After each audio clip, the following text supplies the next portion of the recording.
Hi everyone, welcome back to my channel. My name is Jenny and I'm sharing with you today the process of making the River Cloud project with my friend Jim Rommel, who you can learn more about in the description box of the video. So we began our collaboration from an Instagram call out in the summer of 2021, and I began the work on the first piece in the collaboration in the autumn of 2021 when I was at an artist residency in Port Coquitlam, British Columbia. So these were fabrics that Jen sent to me mixed with fabrics that I sent to her. And the first piece was a really new process for me where I was trying to work very loosely and with a lot of improvisation. So I did a lot of cutting and putting things together, layering of these different types of fabrics, trying to figure out how to kind of combine Jen's more improvisational style of putting together her quilts with my style, which was usually much more layered and much more structured, I should say. So I did a lot more planning usually for my work, but this was very much me putting things together and just flowing with the process. And so I added these sheer white fabric onto the top after I did some painting and stitching on this first layer, and that really harkened to Jen's work because she does put a lot of layers on her pieces and stitches over top of them, and so I really wanted to try that process. And this is what came of it. This is the first piece that came out of that, and I did do kind of this stitching along the top, so hand quilting, and also the stitch layering with the cotton thread, which I think is a signature of all the pieces that were to come after this one as well, building these layers that I really feel add a signature look to my work. Not all my work has this, but a lot of it does. And this was done over the course of many months, and while I was doing this, Jen was also working on her pieces, but she never really was able to reconcile all those different fabrics together. It just didn't work the same way for her, and her pieces don't have as much evidence of that, but it is still in the process of us making. And so Poet's Thread was the first piece completed in 2022 of the collaboration. And then our minds were working and we wanted to continue collaborating, and so from that we decided to exchange poems. So The Way It Is by William Stafford was the first poem. It was Jen's choice. We each chose 6 poems that we would share with each other, and I built pages from lines from each poem. So I wanted to have a 12-page book and then a 12 panels that would eventually be sewn into a larger quilt. And this is me working on the first page, and I selected a line from each poem. So There's a Thread is the first line that I picked from the first poem to begin my fragment poem, I ended up calling it. And from each poem I also underlined other lines and used those on the other pieces, the larger pieces of the quilt that spoke to me, that I thought were interesting lines. And I used the text setting on my sewing machine to write out those lines onto the panels and the pages. And so this is the residency I did in the summer of 2022 at the Deer Lake Residencies. And here I really had gone into this residency with a different project in mind, but as residencies often do, this project just became the main focus of the entire residency for me. I did work a little bit on some other things, but it was the main thing I was working on.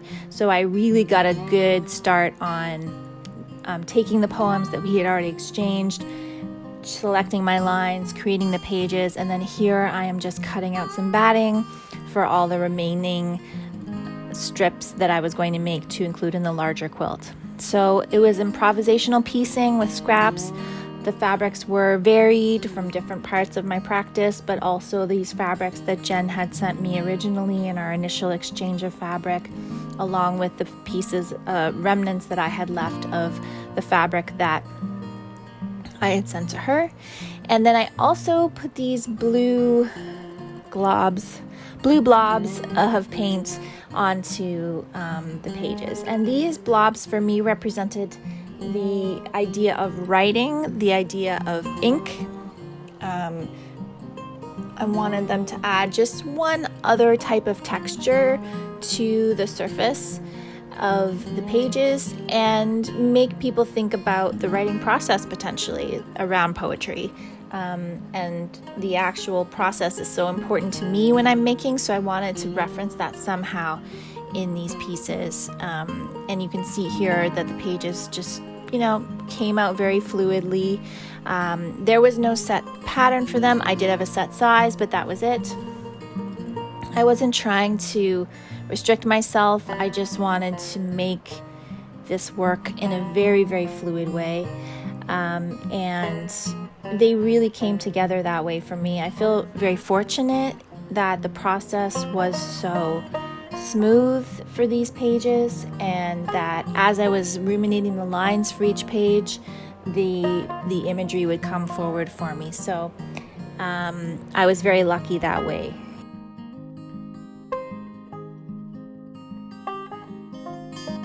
Here I am again working in yet another studio space. This is the local studio space that I rent out from time to time to work in when I need to work larger. Doing a lot of batch laying down of the paint, and I would do a lot of batch sewing as well as needed while the project was developing. So Jen and I during this time were also meeting every few months, talking about our progress. And her process ended up being very, very different from mine. If you're interested in learning more about our individual processes and watching an artist talk we did about this project, I will link it in the description box below, and it shares about how we see the connection and how we saw the collaboration develop between the two of us. You can see here I'm looking through the fabrics that I had gathered to put into this project and kind of figuring out what the next one's going to be. I changed size, I changed directions. There was no real specific thing I was going for here.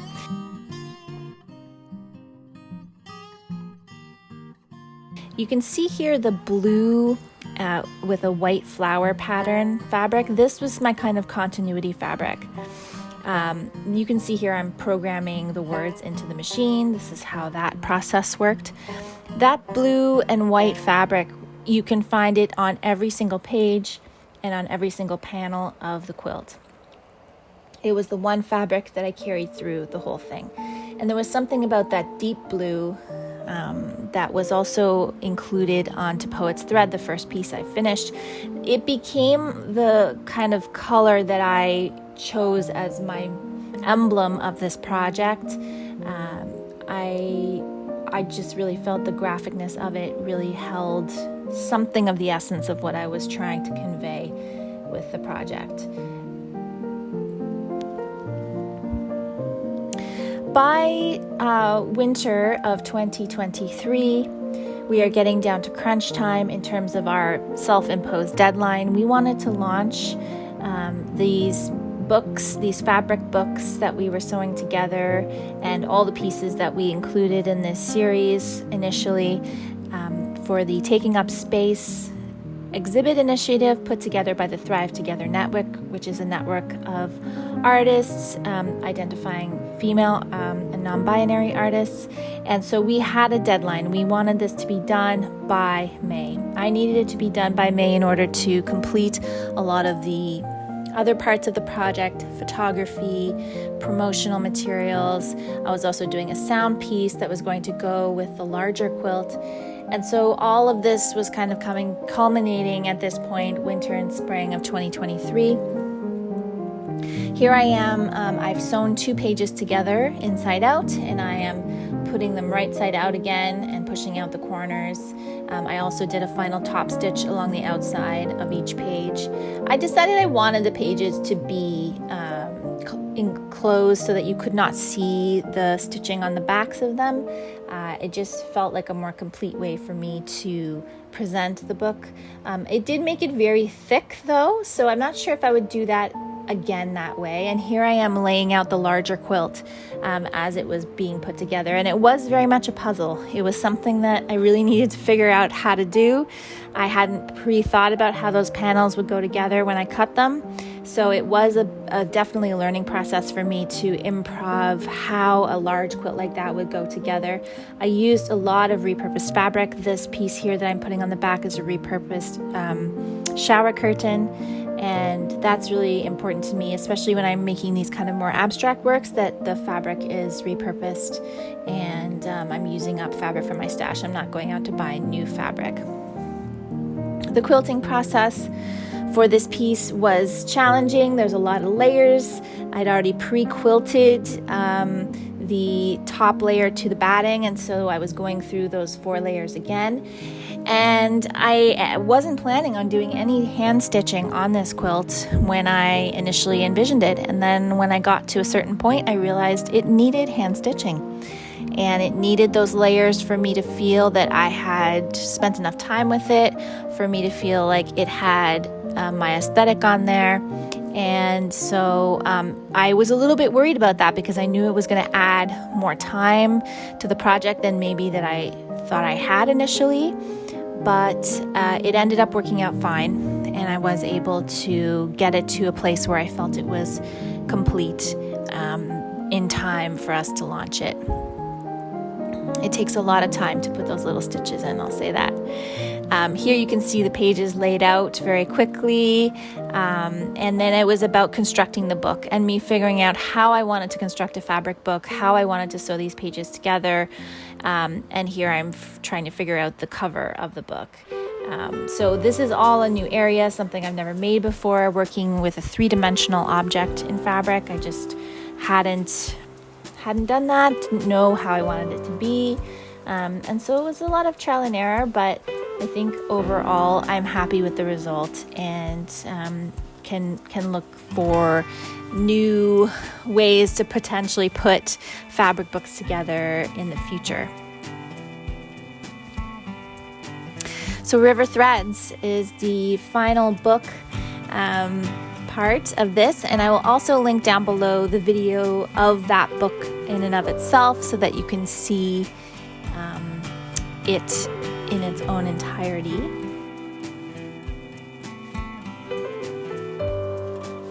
I find this part, the adding on of the hand stitching, to be a very, very meditative part of the process for me. I know for other people it would probably be tedious and boring and annoying, but for me it's just a really important, meditative, slow, interactive part. And then here you can see the documentation I was talking about before. So this is how I envisioned this quilt being draped over a chair, and that people in the gallery space will actually be able to sit in the chair and sit with the quilt. So that is what it is envisioned as being. You can connect each panel to the book pages if you so choose through looking at the fabrics. You'll get hints about which fabrics connect to which from each page.